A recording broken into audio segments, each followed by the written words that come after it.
Welcome everybody. Here we go with starting pitcher profiles, and these are our projections using Steamer. So none of this is for sure gonna happen. I also color coded, so green is good, red is bad, purple is it's not gonna hurt you or kill you or anything like that.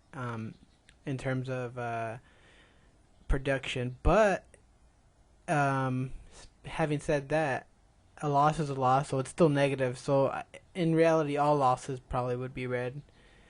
Um, so here we go with our first pitcher. He is Clayton Kershaw. You guys might have heard of him. He's stud. He was actually ranked the number one player last year overall, and I mean you could make the case to take him first overall if he impacts you. If he impacts categories that much that you can take him first overall. He actually had an ERA under 2 last year, so that was huge after coming back from the DL. And he's just a stud. I mean, there's not much else you can say. Felix was the runner-up last year in the Cy Young, and he had a great year as well. The win should still be there, which was one of his knocks early on in his career, but he has a better team, and he pitches in a good park, so he should be ranked right behind Kershaw in most leagues. The guy that's being ranked behind Kershaw most of all is the next guy, Max Scherzer. So Max Scherzer went from Detroit to Washington, and he is with the Nats now, and he's really ranked high because of it. Not only has he been good the past 2 years, but now he jumps to the NL, and that should help him out drastically, really. Just pitching to the pitchers alone, and in a terrible NL East as well. He should probably be the second pitcher taken off the boards this year, but Felix Hernandez has been proven, and he's just a stud in his own right. So you could really you could really just flip a coin, and they'll both be good. Having said that, pitching is deep. Going after after Scherzer, pitching is deep. So I mean, you can theoretically wait till second, third, fourth, fifth round if you want. But we don't know how good it is to have a stud pitcher until you do have one. So Kershaw pitching every 5 days, fucking dogs, again. Kershaw pitching every 5 days isn't as glorified as it should be, but he really does impact ratios as a whole. So I mean, you could wait for pitching just because it's so deep, but you should probably get one of the top 10 pitchers in reality. Number 4, we have Sale, and he's a really steady pitcher since being promoted to a starter. Couple years back, his wins might go up. His team's a little better, and he should be healthy. There's always the thought that he might go to DL, he might tear something because of the way he throws, but he's been steady for the past 2 years. Hopefully, he's steady this year as well. The guy after that was Madison Bumgarner. He was up and down in 2014. Even if some people look at his end game numbers, his splits were drastic. At home, he was terrible. On the road, he was amazing. And even though his ERA was under 3, or right around 3, he was still up and down. He was 18-10 last year, but his splits were awful. He's still good, though. I mean, you still take that any day of the week. Under 3 ERA, you can't really complain. But he was polarizing last year. My number 6 guy is Yu Darvish. He was injured last year, but he's a K master. He's probably one of the only guys who can reach 300 Ks. He's just that good. And you got to remember, he was a top 5 pitcher in 2013, and last year he got injured. So, I mean, you got to give him the benefit of the doubt. You can't miss out on a pitcher like that. Number 7 is David Price. He got traded last year to the Tigers mid-year, and he is a great pitcher in a great lineup. And good thing he left Tampa Bay, because he would have been terrible. Terrible there after the fire sale they had. Number 8 is Zach Greinke, and Greinke is a stud as well. He pitches in LA in a very good hitter's park. He wants to maybe test free agency again, so he might be amazing this year. But he's been good the past 2 years, and he's another guy. These guys right here, the top 10 guys, are number one pitchers. If you get two of these guys, I mean, you're in a great position to win your league. Who's that? Who we on? Number 9 is Steven Strasburg.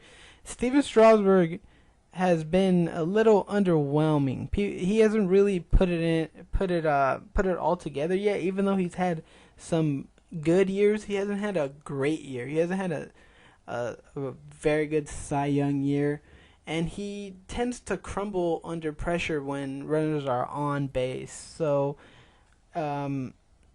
theoretically, this is where he should be ranked, a little bit almost outside of the top 10. But you're going to be paying probably top 5 price for him, because he's not ranked in a little bit. He's not ranked 9th in many sites. So you're going to be paying like top 5, top 6 price for Strasburg.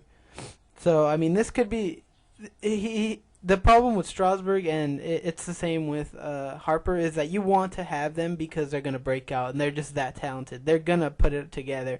And you've seen glimpses of them, but you're going to have to pay for that as well. So you have to make that decision if you want to spend money to get that breakout, or if you risk spending that money and getting a good but not great year, right?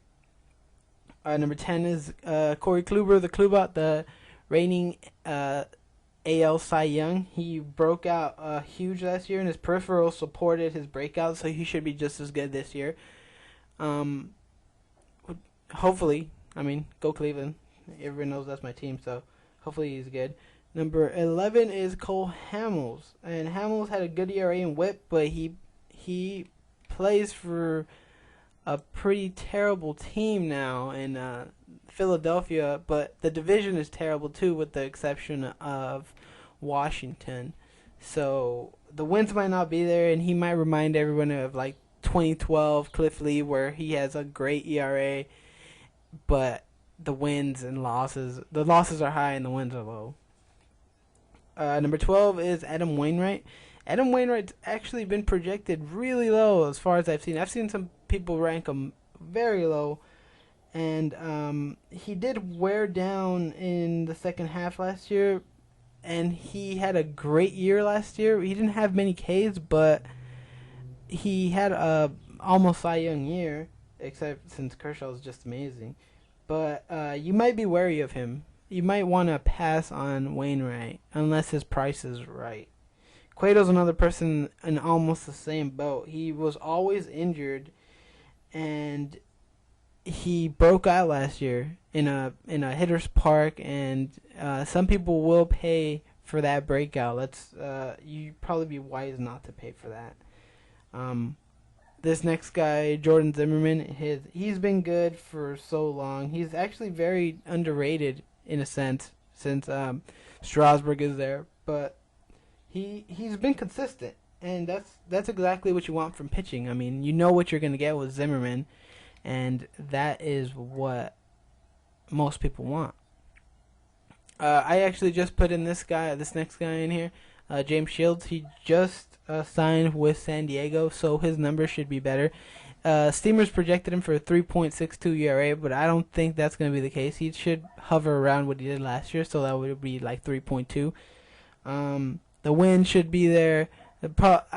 Steamers probably right in this projection, except for the ERA. The ERA probably be a little lower, but everything else I can see. I could see him attaining with room to be better. Who's the next guy? We got John Lester. He had a career year, which led to a great contract. I would probably pass on him.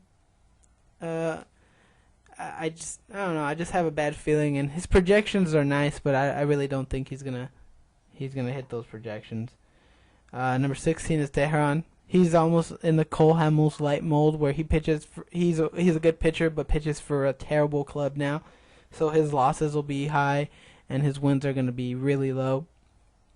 I don't really agree with the ERA from Steamer. It should be lower than 3.8. I mean, but I don't think it's going to be 3.8 bad in ERA.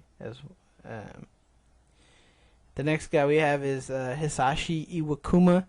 This guy just knows how to pitch. He just knows how to pitch. He's a guy who you can probably take as your 2 or 3 and just know that he's going to be good. He's always a value, too. For some reason, people just don't get... He's very old, and people just think he's not good. I don't know what's the problem with him, but you can always get him at a value, and he's just a good pick. If he's on the board and you're deciding on someone, just take Iwakuma. You'll enjoy it. The next two guys are actually, one's coming back from injury and one has, I guess, injury history. Tanaka has a partial tear in his UCL, I think. It's a partial tear. I think it's in his UCL. So he's going to be either a value in terms of someone taking him very late and him working out, or someone's going to take him earlier and he's not going to work out. You really need to monitor spring training for Tanaka just to know how his elbows look and how he's feeling. Monitor his fastball velocity for sure. See how his splitter's working. See how everything is. Pitchers have pitched with partial UCL tears before, but I wouldn't count on it. It's such a small percentage of pitchers. The next guy is one of my favorite pitchers. He's Matt Harvey, and the Steamers projects him to be like a super stud, 11-8 with 3.1 ERA. That's 175 Ks. I just don't see that. I mean, he's gonna come back from Tommy John. Usually, you lose your command for a year or two, at least a year. I mean, Wainwright did that, but I hope he does good. I mean, he'll probably be on most of my teams, and I just like him as a pitcher. He just throws gas, and he just makes people look foolish. That's what I like to see. That's what I like to watch. The next guy is Sonny Gray, and he had a breakout last year. Steamers is very hard on him. They don't think he's gonna repeat, but he's still a good pitcher. He's looking to build on his year from last year. I think I'm not sure about his splits, but he did have a very good year. I think he had a 3.01 ERA. The next guy is the Shark, Jeff Samardzija. Again, Steamer isn't really it's a little reluctant with these bottom guys. They're projecting him almost a 4 ERA after his big breakout year last year, and he's another just a good pitcher, and hopefully he's learned how to pitch, which was evident of last year, and he maintains that same consistency and leads that to this year.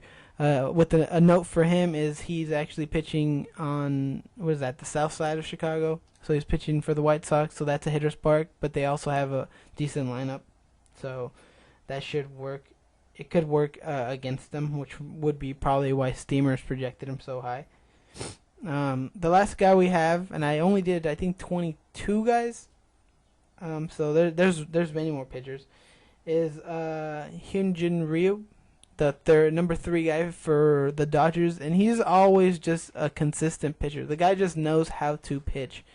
He's someone you can get. He's almost like Iwakuma, but he's not as old as Iwakuma.